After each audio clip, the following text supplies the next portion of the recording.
அவனுக்கு 2 தோசை ஊத்தி போடு. இந்த என்ன ஆச்சுங்க? அவனுக்கு தோசை ஊத்தி போடு. என்னாச்சுன்னு சொல்லுங்க. கேக்குறால சொல்லு. என்ன பண்ண சொல்லு. நடு ரோட்ல நின்று விட்டு போட்டா வேணா போடான்னு கத்துறான்.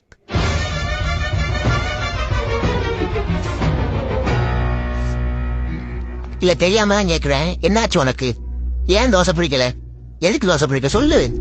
கேக்குறேன்ல சொல்லு. உம்மன்றத எப்படி சொல்லு. பரோட்டா பரோட்டா ரொம்ப பிடிச்சிருக்கு. டேய் அவன் ஏற்கனவே சாம்பார் சட்டியில வந்து வச்சுட்டான்டா. இப்பதானன்ற அது ஏன் உனக்கு சொன்னா புரிய மாட்டேங்குது. பரோட்டா நல்லது இல்ல, தோசை தான். இல்ல அப்பதான் கேட்டேலடா. பரோட்டா வேணுமா தோசை வேணுமான்னு கேட்டனா இல்லையா அப்ப சொல்லிட்டு உனக்கு பிடிக்கல அப்படின்ட்டு. அப்போ தோசை சாப்பிடலான்னு நினைச்சேன்ப்பா. அப்போ சாப்பிட வேண்டியதானே? வயசுக்கு மாத்திட்டு இருப்ப நான் கேட்டுட்டே இருக்கணும். ஒரு தோசை சாப்பிட வேண்டியதானே? பரோட்டா நல்லதுக்கு இல்ல.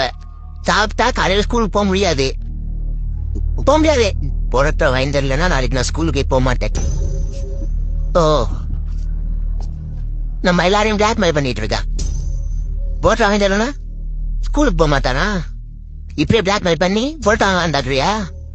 சரி வாங்க எல்லாம் பரோட்டா சாப்பிட போலாம். கிளம்பு போலாம். பரோட்டா பரோட்டா பரோட்டா பரோட்டா பரோட்டா நீ தானே கேட்ட? இங்க பாரு, பரோட்டாவே வேண்டாம், வேற எதுனாலும் சாப்பிடு.